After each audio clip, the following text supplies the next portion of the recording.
우리 말씀 제목 같이 한번 읽어볼까요? 시작. 네. 그런 제목을 가지고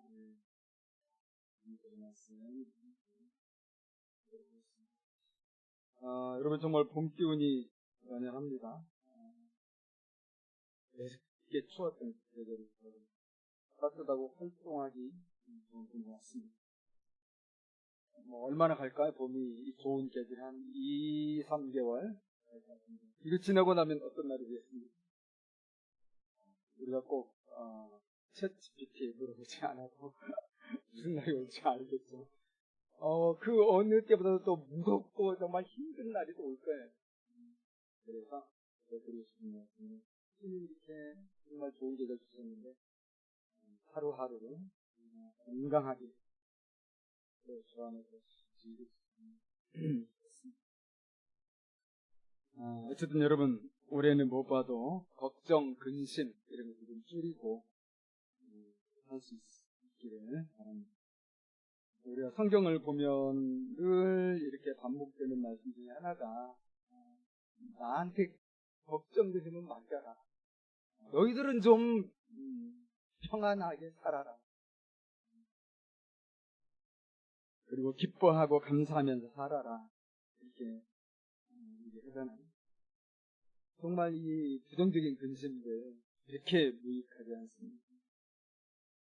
특별히 솔로몬이 근심에 대한 경고문을 이렇게 기록했는데 자문을 보면 그것을 우리가 기억하면서 근심하지 않기로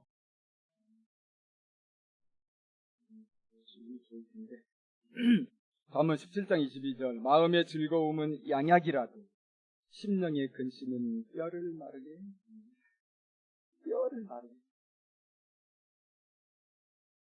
이렇게 보이는 근심. 그래서 예수님도 이 제자들에게 항상 평안하냐고 물으셨어요. 평안하냐? 평강이 너희에게 있을지. 감사한 거예요. 우리가 평안하게 원하시고 우리가 평안할 수 있다고 말씀하십니다. 물론 살다 보면 현실적으로 근심을 아주 안 할 수는 없는데 그래서 뭐라고 얘기합니까? 근심 대신에 기도하라고 하죠. 아무것도 염려하지 말고 아무것도 걱정하지 말고 기도해라. 그러면 주님의 이 근심을 다 해결해 주시죠. 제 경험으로 보더라도 불안이나 염려가 올 때 기도를 하면 이 부정적인 근심이 도리어 창조적이고 또 새로운 세계로 나아가는 에너지가 된다는 것을 많이 얘기하죠. 근심 안 했으면 좋겠지만은 그런데 모든 근심이 꼭 나쁜 것만 아니구나 하는 것을 말씀드리면 우리가 알 수 있습니다. 사도 바울이 이제 다른 서신서에서도 그런 얘기했는데 우리에게 유익한 근심이 있다는 거예요. 그것은 뭐냐? 하나님의 뜻대로 하는 것입니다. 고린도후서 7장 9절과 10절입니다. 내가 지금 기뻐함은 너희로 근심하게 한 까닭이 아니요 도리어 너희가 근심함으로 회개함에 이른 까닭이라. 하나님 뜻대로 하는 근심은 후회할 것이 없는 구원에 이르게 하는 회개를 이루는 것이고 세상 근심은 사망을 이루는 것이다. 그래서 두 가지 근심이에요. 하나님의 뜻대로 하는 근심, 그것은 우리가 환영할 만하다. 왜냐하면 우리를 더 나은 이 구원으로 인도하겠습니다. 그러나 세상 근심, 이건 우리를 죽이는 거예요. 그건 사실입니다. 특별히 오늘 빌립보서 우리 읽어봤지만요, 근심이라는 말이 많이 나와요. 여러분 발견했습니까? 첫 번째 등장하는 근심은 에바브로디도의 근심이고, 이 에바브로디도가 정말 걱정이 많은, 이 근심 때문에 죽어갈 정도로 심각. 26절 그가 너희 무리를 간절히 사모하고 자기가 병든 것을 너희가 들은 줄을 알고 심히 바울의 증언에 의하면 에바브로 디도는 빌립보 교회를 간절히 사모한 사람. 이 빌립보 교회, 빌립보 성도들을 간절히 사모. 사실 에바브로 디도도 빌립보 성도잖아요. 그래서 간절히 사모하는데 무슨 문제가 되겠습니까? 자기가 병이 들어가지고 고생하고 있다는 것을 빌립보 교회가 들었다는 것을 아는 순간 더 근심이 깊어지는 거예요. 여기서 사용된 심히 근심했다 이 말이 있잖아. 이것은 헬라어로 보면은 최상급의 표현이에요. 그냥 좀 고민이 많았다, 걱정이 좀 된다 이런 게 아니라 죽을 정도로 지금 근심이 최고 수위에 에바브로 디도. 그래서 이 근심이 우리가 생각하는 보통 근심은 아니었겠다는 생각을 하는 거죠. 말하자면 단순히 자기가 병든 것을 듣고 교회가 걱정하는 것 때문에 근심하는 이런 수준은 아닐 것이다. 그렇다면 이렇게 최상급의 표현을 써가지고 죽을 정도로 심히 근심하진 않습니다. 그리고 또 우리가 앞뒤 문맥을 보면 좀 이해할 수 있습니다.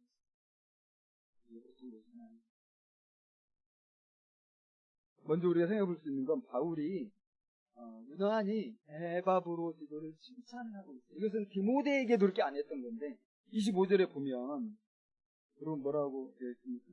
25절. 그러나 에바브로 디도를 너에게 보내는 것이 필요한 줄 생각하노니 그는 나의 형제, 함께 쓰고 함께 군사하니 너희 사자로 내가 그래서 반복해서 좋은 단어들을 내가지고 정말 에바브로 디도가 이렇게 좋은 형제요, 친구요, 동역자요.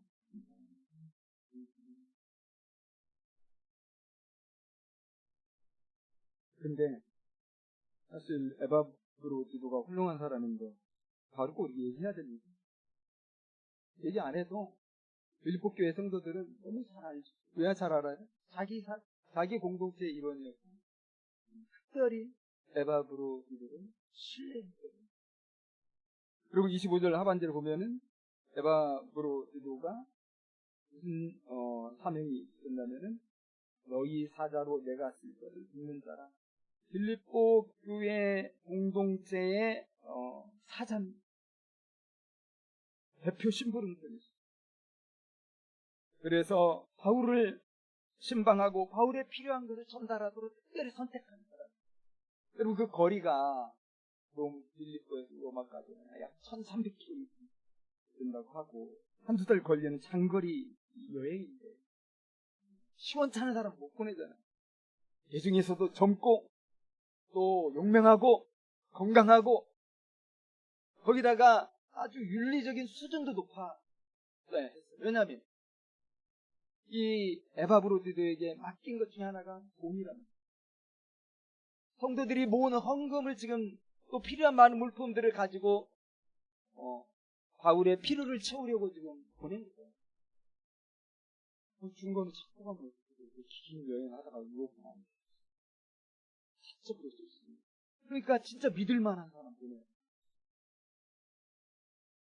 그래서 4장 18절 보면 그 얘기 나오거든요. 에바브로 디도 편에 너희가 준 것을 받음으로 내가 풍족하니 이는 받으실 만한 향기로운 제물이요 하나님을 기쁘시게 한 것이다. 이 모든 걸 할 만한 사람. 그러니까 빌립보 교회 입장에서 이 에바브로 디도가 훌륭하고 믿을 만한 동역자인 거 누구보다도 잘 알고 있습니다. 그런데 이제 우리 질문이 이거잖아요. 왜 바울은 다 이 잘 알만한 에바브로 디도를 이렇게 특별히 의도적으로 높이고 있나? 또 29절 보면 빌립보 교회 성도들이 에바브로 디도가 교회에 잘 도착하면 잘 대해줘야 된다고 신신당부를 해요. 여러분 29절 한번 같이 읽어볼까요? 29절 같이 읽겠습니다. 시작. 이러므로 너희가 주 안에서 모든 기쁨으로 그를 영접하고 또 이와 같은 자들을 존귀히 여기라. 부탁하는 거죠. 무슨 부탁입니까? 이제 에바브로 디도가 다 나아가지고 이제 자기의 교회인 사명을 마치고 빌립보 교회로 당연히 가게 되는데 그때 여러분들이 에바브로디도를 보면은 기쁨으로 영접해달라. 그것도 좀 심각한 말을 썼어요. 무슨 말? 주 안에서. 그냥 기쁨으로 영접해라 이게 아니라 주 안에서라는 말, 우리가 지난번에 이 말의 무게를 봤잖아요. 하나님의 주권적인 이 섭리를 가리키는 말이잖아요. 그러니까 주 안에서가 아니면 사실 에바브로디도를 기쁨으로 영접하기가 어려운가 보구나. 우리가 추측할 수 있겠죠? 더군다나 이런 사람들 여러분들이 귀하게 생각해야 됩니다. 존귀하게 생각해야 됩니다.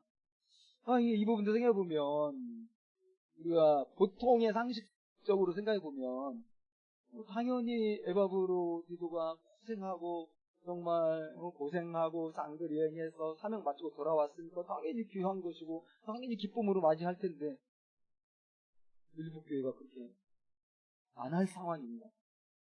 안 할 상황인 것 같아요. 그러니까 이렇게 적극적으로 바울이 막 이야기를 해요. 이렇게 훌륭한 사람이고 이렇게 내 형제고 주의 사자고 인사된다고 그리고 너희들이 기쁨으로 영접해야 되고 존귀히 여겨야 되고 이게 그럴 상황이 아니기 때문에 엄청 감상을 안 했어요. 그래서 바울의 이런 그 앞뒤 상황의 언급을 보면은 에바브로디도에게 좀 심각한 문제가 발생한 것이고 이것이 빌립보 교회에도 별로 좋은 영향이 안 되었다는 걸 알 수가 있는데 그 문제가 뭐냐면 병든 거예요. 근데 그냥 병이 든 정도가 아니라요. 죽을 정도가 돼요.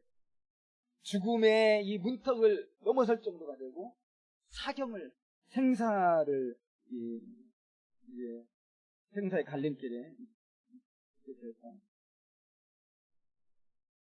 27절에 나오잖아요. 그가 병들어 죽게 누가 보더라도 이제 죽을 수밖에 없는 그런 상태에 놓이겠습니다. 그것을 교회가 들었고 그래서 에바브로디도가 그것 때문에 근심한 겁니다. 그러면 에바브로디도가 심히 근심했는데 그 근심의 원인이 뭘까 해보면 우리는 그 당시 세계관에 대해서 좀 알 수가 있는 거죠. 당시 고대 세계관에 의하면 인간이 고칠 수 없는 무서운 질병에 걸려서 죽어간다고 할 때 이것은 아주 심각한 죄의 결과로 보는 거예요. 이것은 신의 형벌을 불러올 정도로 그것이 밝혀지지 않았지만은 저 안에 크게 있는 거라는 거예요. 인과응보적인 그런 세상이잖아요. 이것은 그 당시 유대인들도 많이 가지고 있었어요. 그 예수님의 제자들도 나면서 속임된 그 사람을 보면서 예수님이 물었잖아요. 누구의 죄 때문에 이렇게 된 겁니까? 그 조상의 죄입니까? 아니면 이 사람의 죄 때문입니까? 우리는 모르지만 숨겨진 죄인 거 아닙니까? 그러니까 빌립보 교회 입장에서 생각해보면 여러분 에바브로디도는 정말 믿음이 탁월하고 인격이 훌륭하고 믿을 만한 사람이다 해가지고 선택된 사람이고 또 그가 지금 맡아가지고 빌립보 교회의 어떤 이 중차대한 이 사명감을 가지고 지금 바울에게 가는 건데 너무 귀한 일이에요. 그리고 반드시 그렇게 믿음으로 헌신하고 수고하는 사람은 하나님이 돌봐주셔서 설령 어려움이 있어도 어려움을 이기고 가고 마침내 난관을 극복하고 정말 잘하고 돌아왔다 이런 것들이 있어야 되는데 무슨 소식을 들은 겁니까? 이 사람이 지금 죽게 되었다는 거예요. 아니 여기서 갈 때 되게 건강하고 씩씩하고 그렇게 좋았는데 왜 갑자기 죽게 되었냐? 이거 좀 여러분 해석을 해야 되는 거 아니에요? 이건 해석이 되거든요.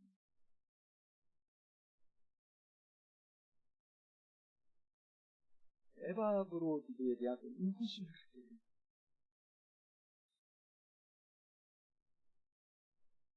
저 예전에 좀 된 거지만 어떤 해외 선교사가 선교지에서 복음을 전하고 사역을 하고 집에 간 거예요. 그래서 죽이는 그런 일들이 일어나는 치안이 불안해.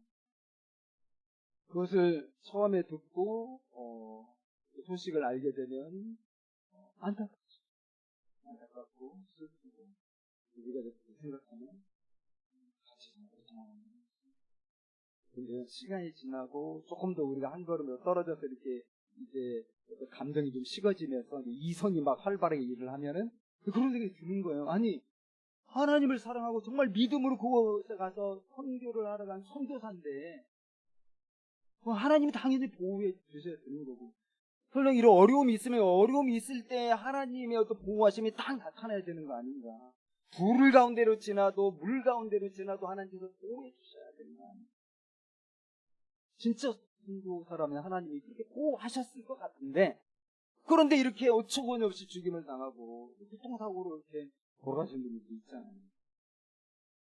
이런 것은 혹시 우리가 알지 못하는 그런 나쁜 짓을 선교사는 아니에요. 우리 사람들은 알지 못하는 또 우리 현지 상황을 잘 모르니까 여기서는 우리가 알지 못하는 무슨 죄를 저 사람이 짓고 있었기 때문에 하나님이 혹시 심판한 거 아니에요? 인간들은요 그렇게 생각이 하지 말아요.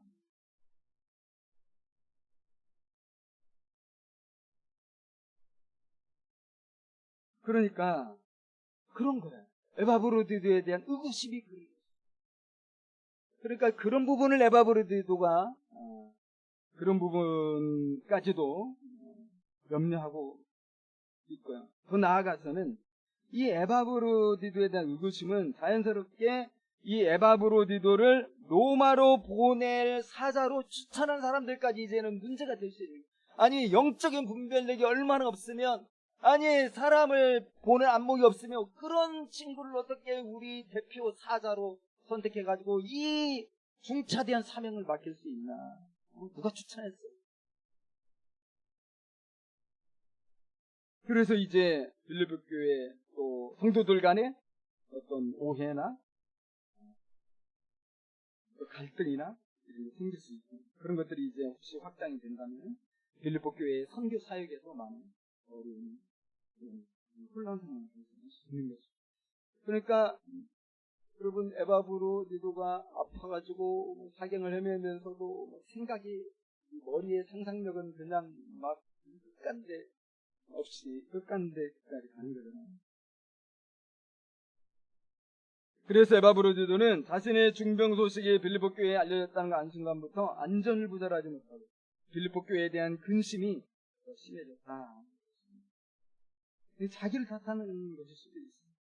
모든 것이 자기 관리를 잘 못하고 또 못난 자기 때문에 이런 문제들이 발생하는 건 아닌지. 나의 불찰로 교회에 누를 끼치고 그것으로 빌립보 교회가 더 힘들어지는 것은 아닌지. 마음의 근심이고.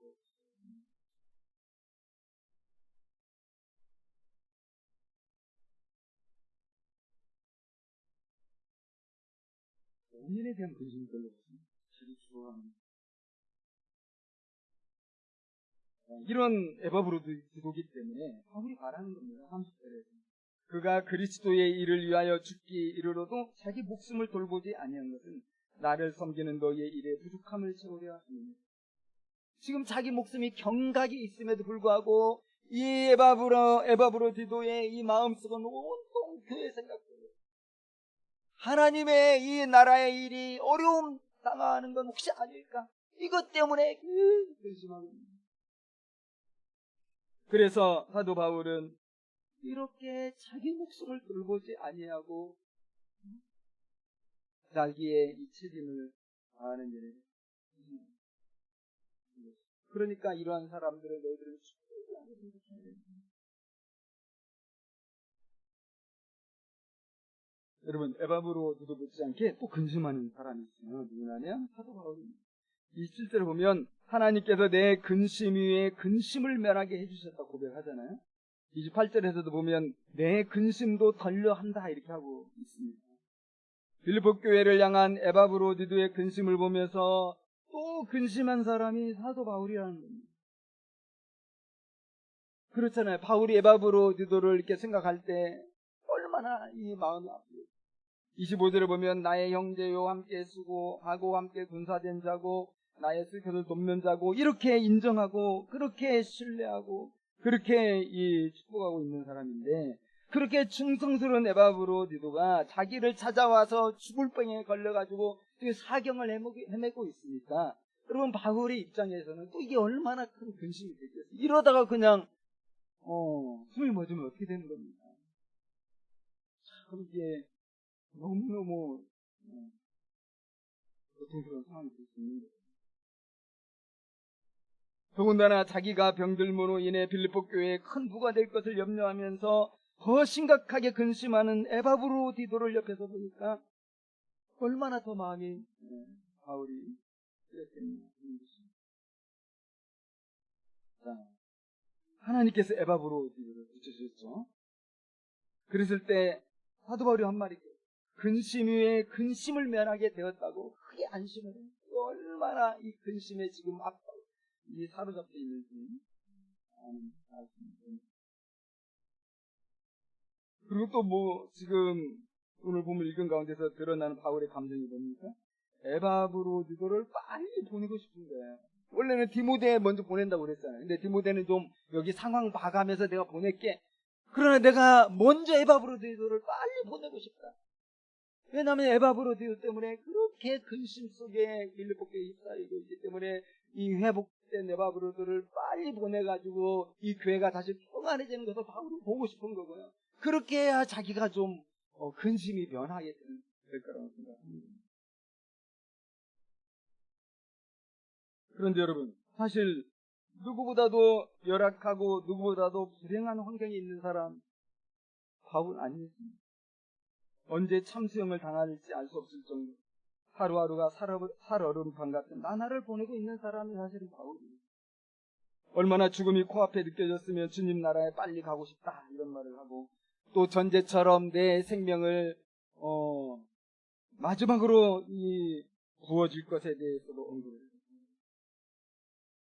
그런데 누가 생각해도 바울이 가장 어떤 세상적으로 생각하면 가장 절망적이고 가장 불쌍한 사람인데 지금 이 바울은 온통 에바브로디도에 대한 근심과 빌립보 교회에 대한 근심으로 가득 차 있다는 거예요. 여러분 참 놀랍지 않습니까? 우리가 하나님을 사랑하고 하나님의 나라를 믿는다는 것이 뭘 의미하는지 우리를 좀 한번 생각해 보자. 여러분 빌립보 교회 성도들은 로마 세계 속에서도 그 믿음을 지키느라 그 교회 공동체를 이루면서 힘겹게 살고 있잖아요. 그러면서도 바울을 근심해가지고 에바브로디도를 보내서 필요한 돈과 물품들을 전달하게 했습니다. 사도 바울이 계속 칭찬하는 빌립보 교회에 있잖아요. 또 에바브로디도는 자신의 목숨이 바람에 꺼져가는 촛불 같은 상황이 되었음에도 누구를 원망하는 것이 아니라 왜 나를 보냈어 이런 것들이 아니라 도리어 빌립보 교회에 대한 근심으로 몸과 마음이 더 이렇게 생각되지 않습니다. 그런 에바브로디도를 또 보면서 바울은 에바브로디도가 걱정되어서 근심하고 또 에바브로디도로 더 근심하고 있을 빌립보 교회를 생각하니 더 근심이 깊어요. 뭡니까 여러분 이게?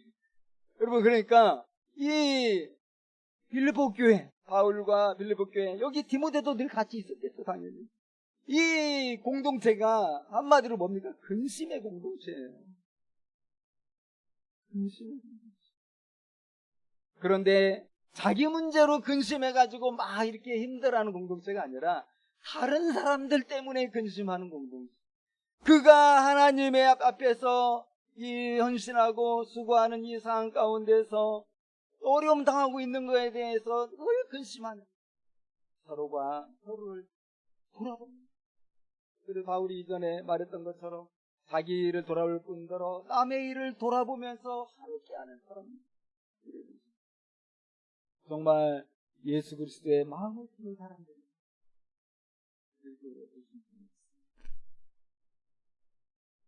근심의 공동체인데 무엇으로 근심하고 있지? 세상 근심이 아니에요. 하나님 나라를 위한 근심으로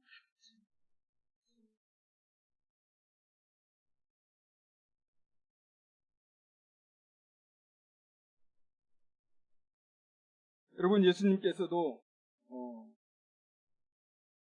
근심에 대해서 또 세상 염려에 대해서 얘기하신 분입니다. 예수님께서 이제 하나님의 뜻대로 순종하셔서 고난받으시고 죽으실 것을 말씀하셨어요. 그때 베드로가 그런 예수님을 말리면서 절대 그러면 안 됩니다. 그 말도 안 됩니다. 그러면서 예수님을 적극적으로 이렇게 말렸는데 예수님은 사탄아 불러라. 그리고 하신 말씀. 네가 하나님의 일을 생각하지 아니하고 도리어 사람의 일을 생각합니다. 그러니까 이 베드로 입장은 뭐냐면은 자기 생각이 있고 자기 계획이 있고 예수를 쫓으면서 자기가 가진 어디 인생에 성취하고자 하는 꿈이 있었는데 예수님이 죽는다고 그러니까 이게 말도 안 된다는 거예요. 내 인생 어떻게 되라고? 왜 당신이 왜 죽냐는 거예요. 그리고 예수님 입장에 보면 이 베드로는 계속 자기를 쫓아오는 제자 같지만은 늘 자기 일만 생각하는 사람이지 하나님 나라의 일을 생각하는 사람이에요. 그래서 예수님 그런 것을 사탄스럽다. 너 정말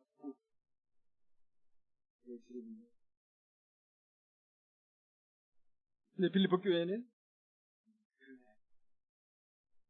서로가 서로를 위해 걱정해 주느라고 더 걱정하고 있어요. 여러분, 그렇게 서로를 챙기느라 근심이 가득했던 그곳인데 그곳에서 어떤 일이 벌어졌나요? 서로가 서로를 근심하느라 몸과 마음이 연약해져 갈 때 하나님께서 그 모두를 긍휼히 여겨주셔서 에바브로디도를 고쳐주신 것입니다. 27절에 그가 병들어 죽게 되었으나 하나님이 그를 긍휼히 여기셨고 그뿐 아니라 또 나를 긍휼히 여기사 내 근심 위에 근심을 면하게 하셨습니다. 하나님이 그를 긍휼히 여기셨습니다. 여러분, 바울의 고백을 보니까 이 에바브로디도가 중비한 걸려서 죽어갈 때 바울도 어떻게 할 수 없었던 것 같아요. 근데 우리 생각해보면 바울이 어떤 사람이에요? 신유의 은사, 병고침의 은사가 누가 감히 바울과 비교할 수 있겠어요? 바울은요 마치 예수님처럼 그렇게 병든 자들 다 고치고요, 귀신 들린 자 귀신을 쫓아내고 마귀도 막 사탄도 대적하고, 사도행전에 보면 다 나오고요, 심지어 이미 죽었는데 살리기도 한 사람이 사도 바울이거든요. 그런데 이 사도 바울이 에바브로디도를 위해서 옆에 있는 디모데와 함께 기도를 정말 목숨 걸고 간절히 했을 거 아니겠습니까? 에바브로디도가 이대로 죽으면 안 되니까. 그런데도 하나님이 응답이 없었던 것 같아요.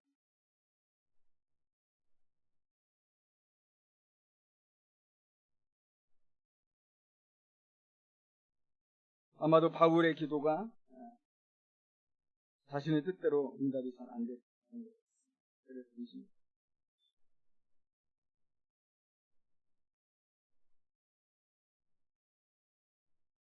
그런데 확실한 건 뭡니까? 어느 때인지는 모르겠지만 하나님의 긍휼이 임했습니다. 에바브로디도에게 온전한 치유가. 여러분, 사람들은 드라마틱한 거 좋아하잖아요. 극적으로 기도응답 받은 거, 이게 좋은 간증이거든요. 작정하고 이렇게 기도했더니 하나님께서 불가능을 가능케 하셨습니다. 간증에 보통 사실이에요. 오늘 그렇게 충분히 나와도 좋을 스토리인데 너무 근심한 거에 비해서 사태가 너무 빨리 끝나. 별말 없어. 하나님의 긍휼이. 사실 여러분, 모든 기도가 응답되는 거 아니죠. 기도한다고 모든 병자들이 회복되는 것도 아니고. 또 오늘 본문에서 강조하는 건 뭡니까? 하나님의 축원에 어떤 극적인 드라마로 해서 에바브로디도가 나왔다기보다는 하나님의 긍휼이, 하나님의 자비가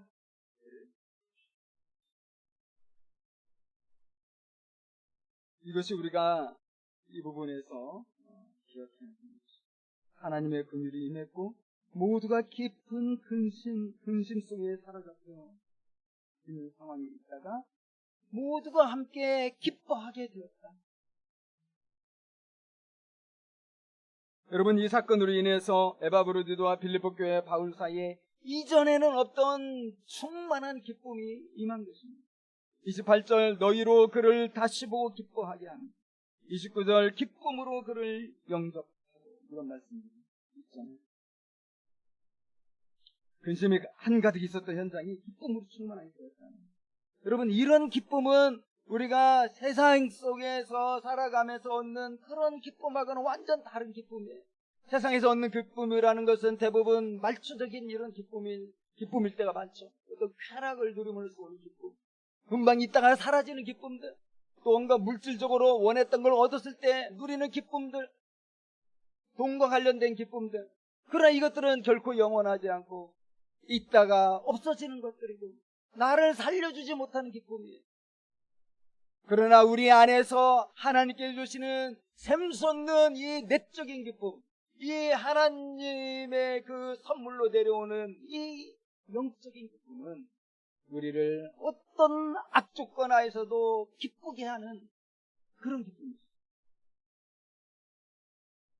세상에서는 우리가 만날 수 없는 그런 기쁨, 이런 기쁨이 있을 때 우리가 진정으로 기뻐할 수 있는, 세상에 더 이상 흔들리지 않는 기쁨입니다.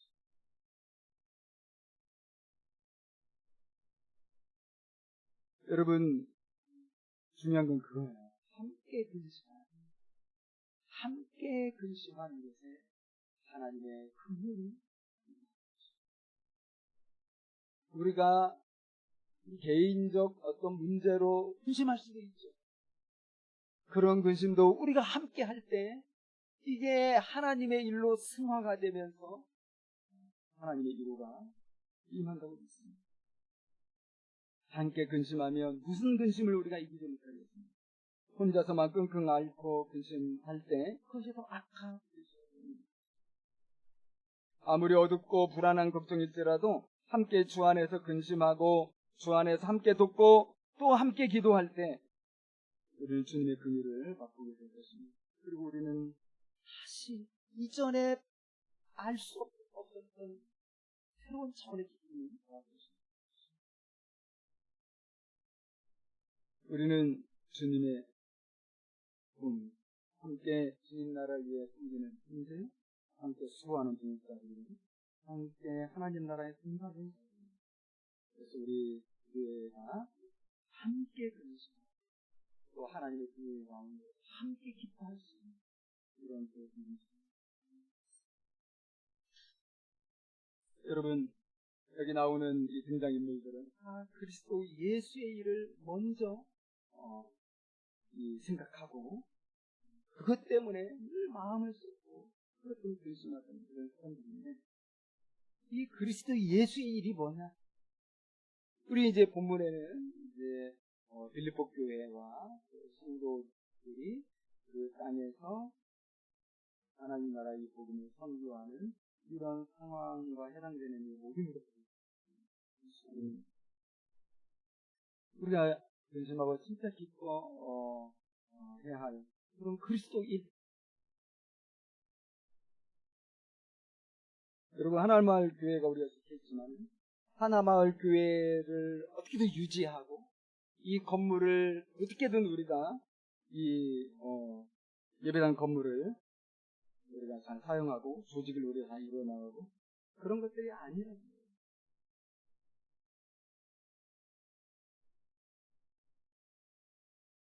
여러분, 지난 시간 또 오늘 말씀 묵상하면서 마음의 소원을 하나 갖게 됐는데, 하나님이 자꾸 그래야 된다 그러시는 것 같아요. 왜냐하면 네가 디모데가 되어라, 네가 에바브로디도가 되어라. 그래서 성도들을 섬겨라, 성도들을 서포트하고 성도들을 후원하고 성도들이 모든 근심들을 다 이겨내고 이렇게 하나님의 이 동역자로 설 수 있도록 우리가 그렇게 돕는 사람이에요. 여러분 정말 그렇게 되고 싶어요. 저는 한 번도 제가 바울이라고 생각해 본 적이 없습니다. 그리고 여러분들은 바울을 돕는 디모데처럼 나를 도와라 이렇게 생각한 적 한 번도 없습니다. 정말 진짜 제가 여러분들을 섬기겠습니다. 여러분들이 바울이 되십시오. 바울의 자리를 여러분들에게 드릴게요. 근데 여러분, 제가 왜 그런 생각을 하게 됐냐면, 정말로 세상 한가운데서 사역해야 되는 분은 제가 아니라, 그러니까 여러분 성도님들이더라고요. 여러분, 제가 이 세상과 접하고 세상 사람들을 만나고 그들과 교제하려면 저는 목회자의 신분이기 때문에 되게 특별하게 뭔가 시도를 해야 돼요. 트라이를 해야 돼요. 애써서 힘들게. 그러지 않으면 제가 이웃주민과 만나는 일이 별로 없어요. 뭐 밥 먹을 때나 식당이나 갈 때나 만나요. 하지만 우리 성도님들은 어떻습니까? 우리 성도들은 다 일주일 내도 365일 아니 평생을 안 믿는 사람들에게 둘러싸여 살고 있잖아요. 가정에서도 그럴 수 있고 직장과 일터도 그렇고 정말 이 세상에서 하나님의 이름을 드높이고 하나님의 이름을 영화롭게 하고 거룩히 여김받도록 할 수 있는 분들은 우리 성도님들이에요. 저는 여러분들이 그 일을 잘 할 수 있도록 늘 기도하고 섬기고 또 찾아가서 필요한 거 서포팅하고 또 잘 할 수 있도록 이 말씀을 잘 전해.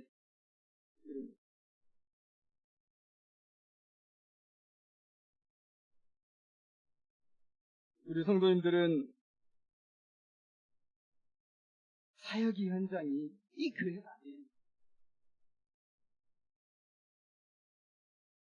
교회에서 일 많이 하려고는 하지 않습니다. 뭐 필요한 일, 봉사는 필요하겠지만 기본적으로 필요한 봉사들이 있어요. 뭐 아이들도 있고 조직학들도 있고 기본적으로 운영해야 되는 조직이 있습니다. 그러나 그런 기본적인 거예요.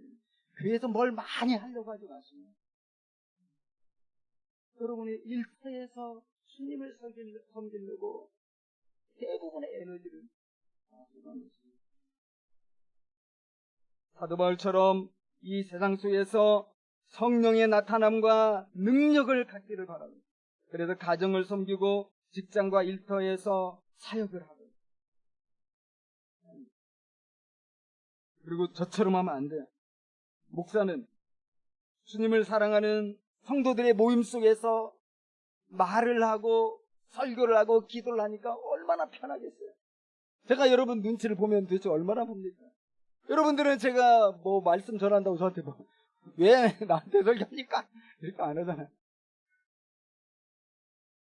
이제 근데 여러분들의 사역의 현장은 교회가 아니라 여러분의 가정이고 여러분의 직장이고 일터니까 거기에서 사역을 해야 되는데 저처럼 하면 안 됩니다. 왜냐하면 80, 90%는 하나님을 인정하지 않는 사람들.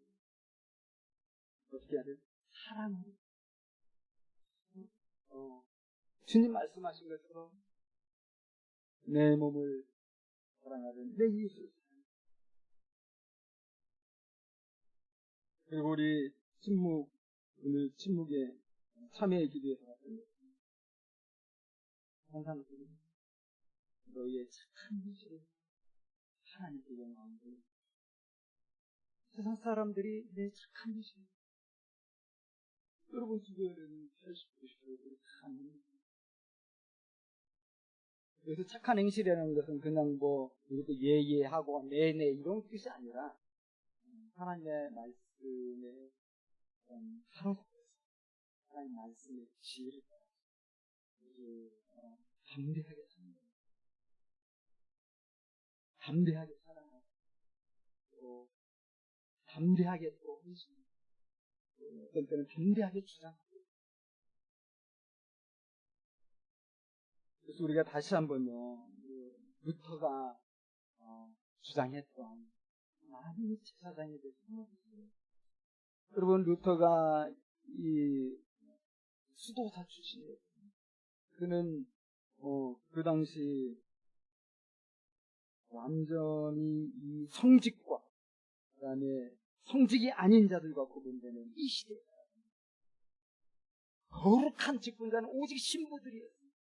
신부들만이 하나님의 말씀을 해석하고 신부들만이 하나님과 통하는 사람입니다. 그런데 루터가 그렇지 않아. 아니다. 우리 모두가 다 신부다. 우리 모두가 다 왕같은 제사장이다.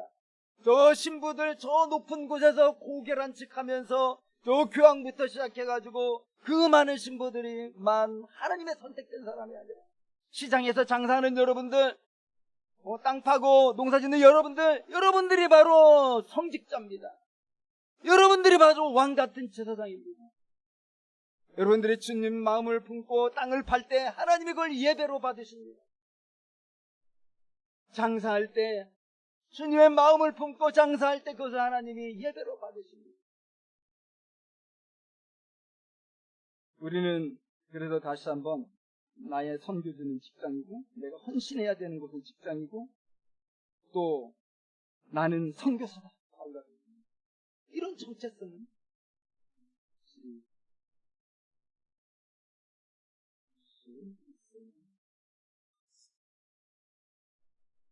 옛날엔 그랬어요. 믿음 좋은 교회인들은 내 주업은 전도하는 거다. 교회 섬기는 거다.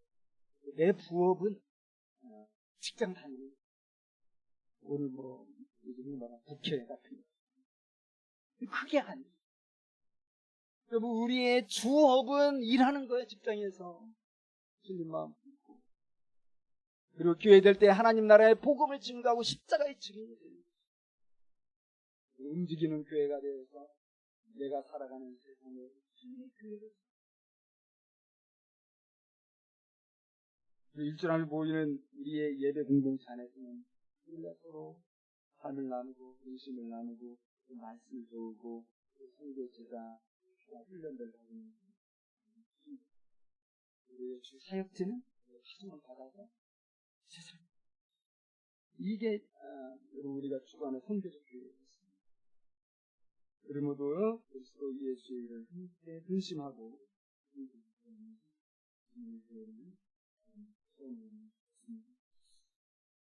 성탄식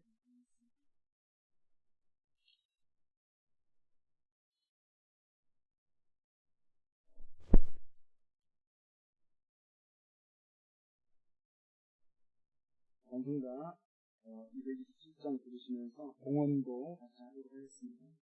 227장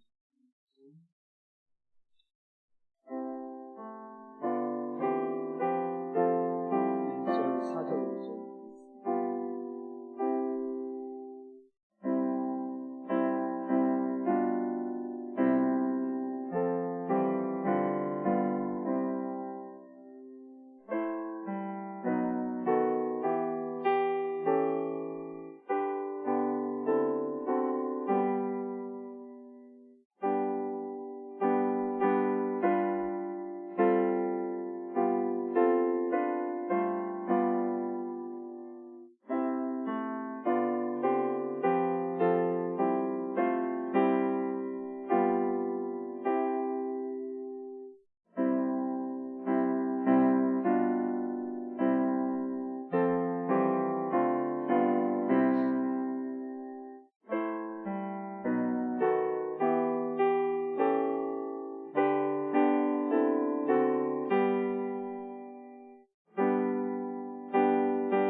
아버지, 이 시간 주님의 신심으로 나아갑니다.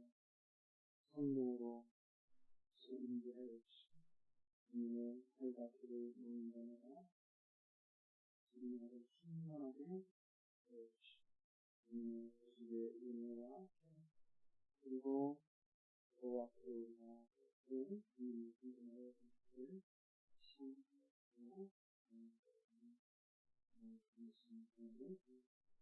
예수님으로 성탄식은 주님의 떡과 포도주를 이것은 장차 완성된 하나님 나라에서 신령한 몸으로 부활한 우리가 풍성하게 예수님을 십자가에 죽으신 순간에는 우리가 수요일에 만찬하시는 것과 예수님은 잡히시던 날 밤에 식사하시고 떡을 떼어 이르시되 이것은 너희를 위하는 내 몸이니 이것을 행하여 나를 기념하라.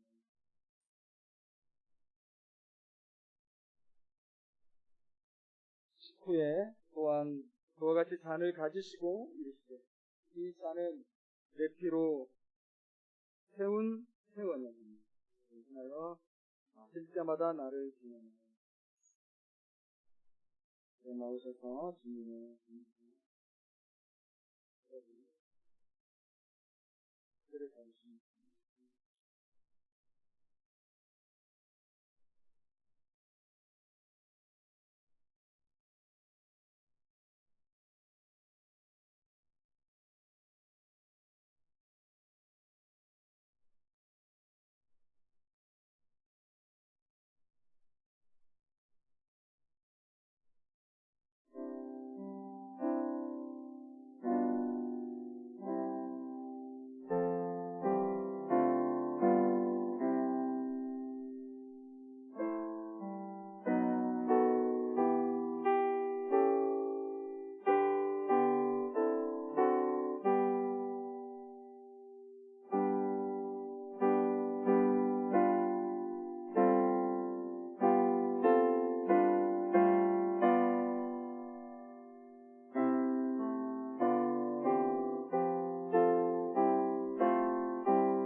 사랑하는 성도 여러분, 예수님을 믿는 믿음 안에 있는 우리 몸은 이제 흙에 속한 아담의 몸이 아닙니다.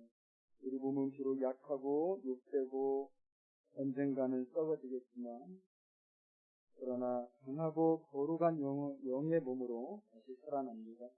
왜냐하면 우리 몸은 이제 하늘에 속한 예수님의 몸과 하나가 되었기 때문입니다. 부활 생명을 주신 예수께서 이르시되 내가 진실로 진실로 너에게 이르노니 인자의 살을 먹지 아니하고 인자의 피를 마시지 아니하면 너희 속에 생명이 없느니라.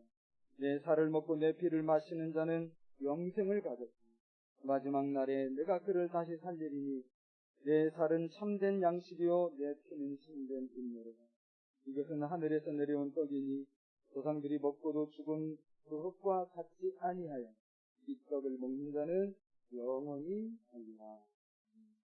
하나님 아버지, 이제는 썩어질 욕망을 위해 살게 되니 죽은 자 가운데서 일어나 행하는 삶을 살게 하옵소서. 우리를 세상으로 파송하셨사오니 주께서 다시 오실 그날까지 삶이라는 선교의 현장에서 하나님의 사랑을 실천하고 하나님 나라의 복음을 증거하는 사도적 사명, 우리 삶을 현대학자가로 드리게 하옵소서. 우리와 성령으로 충만하게 하옵소서. 예수님의 이름으로 기도.